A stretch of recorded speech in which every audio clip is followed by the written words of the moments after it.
Благодарам на сите што дојдовте. Нас стварно ќе ни значи секоја критика, секој предлог, секое мислење. Ние практично овде накратко ќе презентираме тоа што имаме, кои се нашите ставови, кои се нашите мерки во оваа област и потоа ќе очекуваме од вас. Значи, сакаме вас да ве слушнеме. Ќе зборуваме за која е нашата цел, значи целта во целиот овој процес, ќе зборуваме која е нашата идеја како да дојдеме до целта. Исто така денеска значи го отвараме елементот кој што значи како да обезбедиме транспарентност во трошењето на парите на граѓаните и како да стигнеме до ефикасна администрација. Прво нешто за целта. Зошто е битна целта? Оваа книга верувам дека сите ја имате прочитано. Се вика Алиса во земјата на чудата. Тамо вели, ве мола може, Алиса прашува, ве мола може ли да ми кажете по кој пат да тргнам од тука? Мудар тамо е човек и вели, тоа зависи најмногу од тоа каде сакаш да стигнеш. Алиса вели, па јас не знам каде. Тогаш тој вели, па тогаш не е ни битно по кој пат ќе тргнеш. Ние да знаете дека имаме цел. Нашата цел, нашата борба е за да ја победиме нееднаквоста во Македонија. Заради тоа, ќе зборувам ја малку за нееднаквоста, но и не случајно го направивме вака да биде изгледот на салата и седењето. Значи, дури во оваа сала правиме сите да бидеме еднакви. Немаме бина, не сакаме да има бина, туку секое мислење кажано ќе ни значи, ќе го вреднуваме подеднакво. Што е за вас нееднаквоста? Или какви форми може да има нееднаквоста? Нееднаквоста може да има различни форми. Може да имате нееднаквост пред законите. Например, во Македонија законите се повеќе на страната на работодавачите, многу повеќе отколку на работниците. Може да имате нееднаквост пред судовите. Некои кои што се поблиски до некои гарнитури на власт полесно поминуваат таму. Може да имате нееднаквост при вработувањето. Партиските книшки за жал се побитни него квалификациите кај нас. Исто така може да има нееднаквост на доходот. Нееднаквост на доходот, колку луѓето имаат примања, плати, пензии. Македонија е рекордер во Европа по нееднаквоста во доходот. Значи, за тоа ќе зборувам малце покасно. Може да имате нееднаквост во имотот. Доходот е тоа колку тековно, секој месец го примаме. Имотот е колку имаме стекнати богатства. Значи, нема податоци во Македонија за тоа каква е нееднаквоста на имотот. Но сигурно е уште по-лоша и уште е поголем јазот помеѓу обичните граѓани и најбогатите во поглед на нееднаквоста на имотот. Значи, ние решивме да кажеме стоп на ова. Решивме главната, се што ќе правиме во овие 5 недели, главната цел една ќе биде како да се судриме со ова и да го победиме во Македонија. Јас доаѓам од факултет и би сакал и дури кога сме тука на дебати и да се пробаме да го кренеме малку нивото на зборување во Македонија. Тоа што се случуваше од парламентот до секаде сите овие години ја уби вистинската дебата. Ја давам примери тука на некои книги кои што се најценети во светот, многу почитувани. Када одам на конференции надвор зборуваат за овие книги. Например, дури нивното име се кажува. Првата се вика The Spirit Level, Why Equality is Better for Everyone. Зашто еднаквоста е подобра за сите. Втората книга е Штиглиц, веројатно еден од најголемите економисти на денешницата. Цената на нееднаквоста. Или Пикети, за него многу се зборуваше цело ова време. Не мора да ги зборувам, сега има последна, Еткинсон, 2015 година. Сите зборуваат за оваа книга, тој кажува како треба владите во светот да се однесуваат, кои мерки да ги превзимаат да ја решат нееднаквост. Дури и познати светски, меѓународни институции, кои до сега веќе не зборувале, но сега почнуваат да прават анализи, емпириски анализи, кои кажуваат дека помалата нееднаквост, овде нееднаквост на доходот, на парите што се примаат, дека има позитивно влијание на економскиот раст. И тука може да го видите на слика Милановиќ во Хрватскиот сабор, не случајно го ставив, бидејќи за разлика од нашиот парламент, тамо тој спомнуваше книга, ја спомнуваше книгата на Пикети. И тоа помина одлично во јавноста. дури книгата беше 100 пати повеќе продавана од сите очекувања. Значи, зависи од нас, мораме да ја подигнеме дебатата, да зборуваме за правите работи. Затоа сме тука. Денеска имаме тема да зборуваме за темата, да престанеме да зборуваме на лични основи, за лични дискредитации, туку да зборуваме за работите кои што сакаме да ги менуваме и да зборуваме како треба да ги направиме. Еве малце податоци. Джин индексот. Джин индексот покажува со една бројка каква е нееднаквоста на доходот во земјата. Ако е 0, тоа значи дека сите имаат ист доход во општеството. Ако колку повеќе се зголемува, толку нееднаквоста е полоша. Например, скандинавските земји имаат околу 20 до 25 Джин индекс. Гледате дека тука не ја споредуваме Македонија со скандинавските земји, туку со земјите од регионот. Гледате дека Македонија има многу повисок Джин индекс од сите земји. Има 44. Споредуваме со земји како Албанија, Босна, Хрватска, Србија, Црна Гора, Романија, сите од регионот. Ние сме рекордери во нееднаквоста.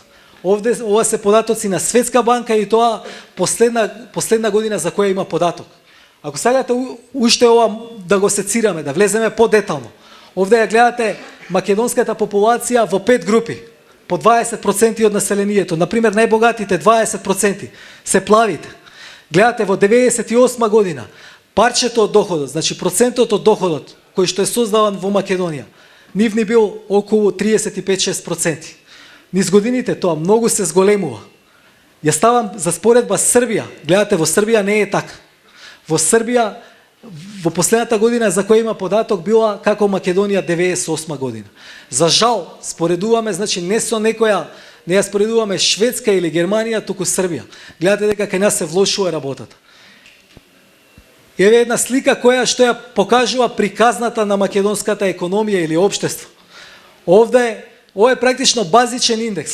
Покажува како се движи доходот на најбогатите 1% и на останатите 99% во Македонија. Го гледате почетокот на транзицијата. Гледате колку се зголемува доходот на најбогатите 1%. Имате раст. Со црвената линија се останатите 99%. Но што е најзапрепастувачко на оваа слика? Тоа што енормниот раст на доходот на овие најбогатите не се случува, значи, само на почетокот на транзицијата, како што сите знаеме. Туку уште посилен раст се случува од 2005-2006 година до сега. Гледате како нивниот доход расте енормно. Тоа е приказната која што ја живееме сите овие години. А ако ги погледнете останатите 99%, останатите македонски граѓани, односно сите македонски граѓани, гледате дека ни целиот овој период нивниот доход не расте. Нашата приказна е како оваа слика да ја свртиме, како да ги свртиме тенденциите, како црвената линија да почне да расте, а плавата да стагнира или дури да оди надолу. Ние тоа го преточуваме во два збора. Ние велиме ќе ја вратиме средната класа. Зошто треба и зашто имаме право да се бориме да ја вратиме средната класа? Еве ќе ви покажам неколку податоци. Значи, знаете ли што е влезот за средната класа? Што значи влез во средната класа? Колку пари треба да има едно семејство? Според Дајана Фарел, она беше заменик председател на економскиот совет на САД. Таа вели да бидете во средната класа, треба да семејството да има пари да ги задоволи трошоците за домување и за храна и да му остане 1/3 од доходот. Сега, колку пари треба да се задоволат за да се доволи храна и домување во Македонија? За жал, Државен завод за статистика не дава екзактни податоци, или тие податоци се многу подценети заради анкетите. Добра податок дава синдикалната минимална кошница. Тие велат, во Македонија за храна и живеалиште потребни се 23.700 денари во 2014 година. Може да речете премалку е, може да имате право, бидејќи ова е синдикална минимална кошница. Ги представува најнеопходните трошоци за живот. Значи не се просечни. Но ајде да земеме дека ова е границата. Ако му остане на семејството уште 1/3, тоа значи дека тоа семејство треба да има 35.000 денари. Значи ако прагот е 35.000 денари да влезе во средна класа, прашањето е колку домакинства во Македонија живеат. на долниот графикон го гледате распоредот на македонските домакинства по децили, во 10 групи. Например, првата, месечниот доход е 5489 денари.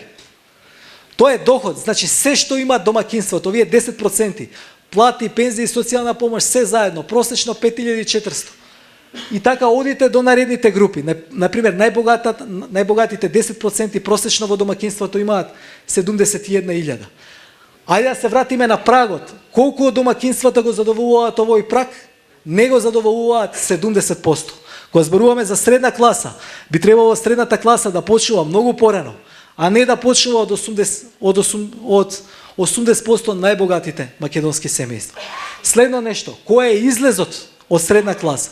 Според економската теорија, од средна класа се излегува кога семејството е во 5% најбогатите. Зошто? Бидејќи тогаш се смета дека има наследен имот. Има приливи кои што не зависат од работата што ја вложува. Значи тогаш се излегува. Ако е така, во Македонија имаме, значи во моментот средна класа од некои 25%. Сега што е нашата цел?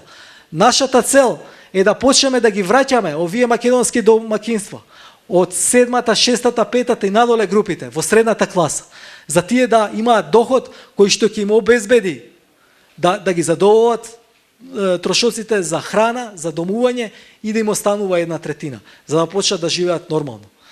Во една мерка, тоа многу се користи во, например, во западната терминологија, тие велат, мора да се следи медијалниот приход. Медијалниот е тој кој на домакинството кое што се наоѓа точно на средината на распоредот. Ние цело време зборуваме за просечен приход или доход. Просечниот дава искривена слика бидејќи ги зема и тие најбогатите. Медијалниот е, например, на домакинството кое што е точно на средината на еден распоред на вакви домакинства.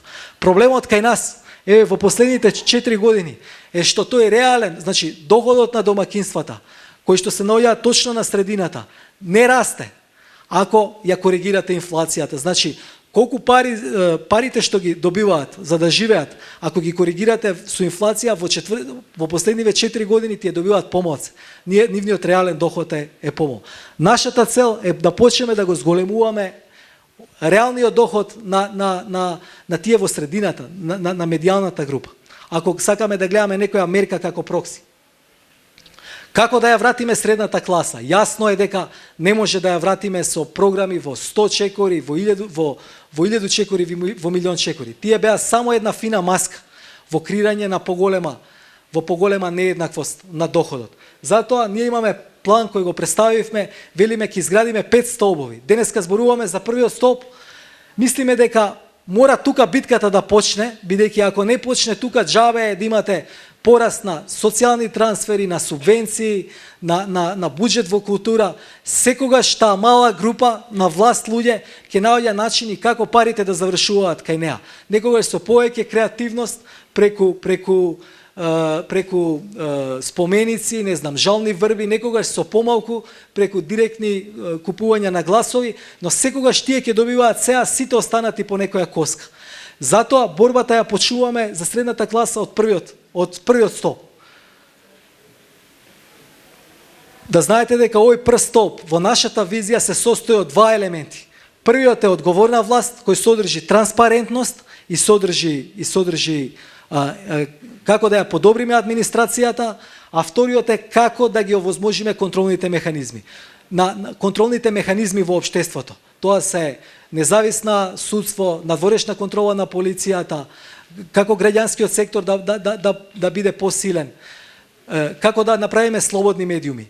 Денес нема да зборуваме за нив. Тоа ќе биде задача за наредните дебати. Денеска ќе зборуваме за одговорна власт.